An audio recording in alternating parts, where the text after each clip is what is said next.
Pemirsa, suhu politik jelang debat kedua yang akan berlangsung pada 17 Februari 2019 mendatang semakin memanas tatkala kedua kubu saling agresif dalam melakukan serangan dan tangkisan politik di hadapan publik. Tak hanya dugaan hoaks, ajakan etika dan tata krama politik pun menjadi gorengan menarik bagi masyarakat. Belakangan ini, terakhir publik dihebohkan dengan dugaan adanya propaganda asing yang dilakukan oleh salah satu tim sukses sebagaimana yang dikatakan oleh calon presiden nomor urut 01. Ya betul, benarkah demikian adanya propaganda Rusia dilakukan oleh salah satu tim sukses pasangan calon presiden? Dan pemirsa, untuk membahas hal tersebut telah hadir di studio kami ada Bapak Lukman Edi selaku Wakil Direktur TKN Jokowi Ma'ruf, dan ada juga juru bicara Prabowo Sandi Andre Rosiade, kemudian ada juga Bung Adi Prayitno selaku analis politik yang sekaligus Direktur Eksekutif Parameter Politik. Selamat pagi Bapak-Bapak. Pagi. Terima kasih. Waalaikumsalam warahmatullahi wabarakatuh. Terima kasih sebelumnya telah hadir di studio kami. Nah, kita langsung aja mungkin ke Bang Andre. Bang Andre, bagaimana tanggapannya? Tadi ada kutipan sedikit cuplikan dari Pak Jokowi bahwa ada tim sukses yang menggunakan propaganda Rusia, meskipun tidak secara langsung tersirat, kita orang awam mungkin sudah dapat menyimpulkan ini tertuju kepada siapa. Kalau menurut saya beliau lagi stres ya. Pak Jokowi lagi stres, lagi gundah gulana, lagi panik gitu, karena memang yang mengkhawatirkan bagi beliau ya, yang membangun narasi dengan berbagai lembaga survei beliau bahwa beliau unggul 20% di atas Pak Prabowo, tapi faktanya sekarang hanya tinggal 4%, di mana Pak Jokowi 47%, Pak Prabowo 43%, sehingga muncul rasa ketakutan, takut kalah, takut pulang kampung ke Solo, lagi enak di istana kan, tiba-tiba pulang kampung gitu kan ada ketakutan, yang kekhawatiran yang begitu luar biasa. Nah, sehingga muncullah pernyataan-pernyataan hoax dari Pak Jokowi, asal bunyi, asal fitnah kepada tim kami. Nah, ini kami patut sayangkan ya, tapi kami coba memaklumi lah. Kalau Bang Andre sendiri melihat apa sebenarnya yang ingin dimaksudkan oleh Pak Jokowi ini? Benarkah ingin menyerang misalnya kubunya? Ya memang beliau ingin menyerang, karena kepanikan dan stres itu beliau menyerang. Tapi kami ingatkan jangan sampai menyerang ini merusak hubungan diplomatik kita dengan Rusia. Apalagi kedutaan besar Rusia sudah mengeluarkan pernyataan resmi. Lalu juga kami ingatkan bukan hanya Rusia, tapi juga dengan Amerika.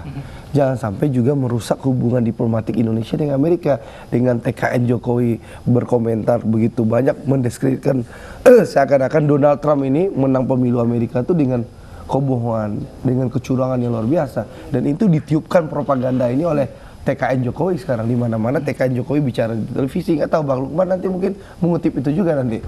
Nah, ini jangan sampai merusak hubungan diplomatik Indonesia dengan Rusia maupun dengan Amerika demi untuk mempertahankan kekuasaan Pak Jokowi semata. Meskipun kita tahu arah politik kebijakan Pak Jokowi memang dekat dengan Republik Rakyat Tiongkok gitu loh. Tidak terlalu harmonis dengan Amerika, dengan Rusia.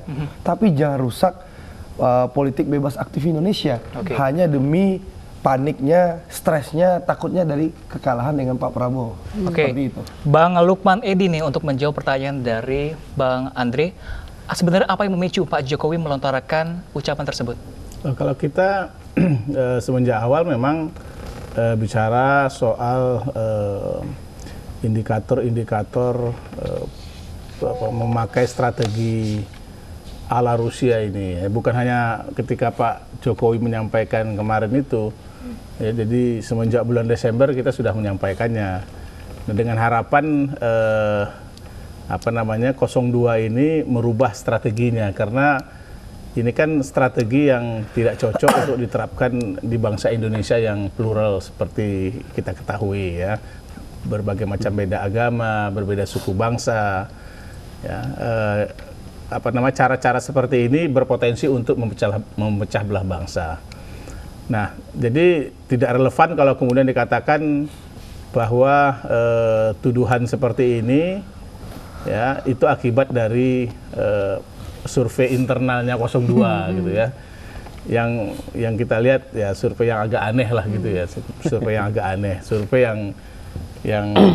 saya juga heran kenapa 02 memakai lembaga survei yang tidak kredibel. Tapi benar ketika bicara soal lembaga survei kredibel dianggap dibayar semua ya. Ya susah kalau begitu kan. Tapi baguslah semakin menggunakan lembaga-lembaga survei yang tidak kredibel semakin baik bagi kita ya. Tapi benar tidak Bang Lukman di bawah Pak Jokowi atau baik TKN sendiri memang sekarang ini sedang merasa panik dengan hasil-hasil survei yang berkembang? Nggak ada kepanikan ya, kita tetap memasang target kemenangan 70%. Kalau hanya untuk memenangkan pertarungan seadanya saja seperti pemilu 2014, kita nggak perlu ngapa-ngapain lagi ya. Pak Jokowi jalan saja sebagai seorang presiden tanpa membawa simbol sebagai calon wakil presiden, itu sudah aman, karena beda 20% itu nggak mungkin dikejar lagi dalam waktu praktis. Sekarang masa kampanye hanya 1,5 bulan ya, itu sudah menurut kita sudah nggak terkejar lagi oleh 02. Tetapi kan ada pertaruhan lain yang sekarang sedang kita luruskan ya. Yaitu pertaruhan demi bangsa dan demi negara. Ya, kita tidak ingin kemudian 02 mempergunakan Pilpres ini untuk mengobok-obok, mengaduk-aduk rasa persatuan bangsa kita. Ya, karena kan memang strategi yang dipakai, kita tidak menuduh bahwa memakai konsultan Rusia misalnya atau memakai konsultan manapun, konsultan asing.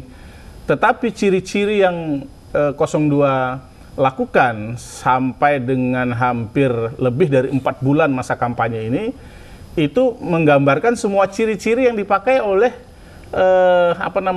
seorang konsultan Rusia ya, yang berhasil di dalam beberapa pemilihan presiden di luar negeri ya, baik itu di Amerika, misalnya di Brazil dan lain sebagainya. Tapi Bang Lukman, ya, apakah memang ini sudah pernyataan yang dilakukan oleh Jokowi ini berdasarkan fakta atau data yang sudah ada? Karena ini menyangkut dua negara yang saat ini sudah mulai melontarkan bantahannya. Ya, kalau soal negara asing itu ikut campur dalam pemilu Indonesia, itu tidak mungkin. Semua orang tahu itu. Pak Jokowi juga tahu negara asing nggak boleh ikut campur dalam konsolidasi demokrasi negara lainnya. Nah, tapi yang beliau sampaikan adalah ini ciri-ciri propaganda ala Rusia. Karena memang faktanya beberapa negara itu memakai konsultan dari Rusia yang mengembangkan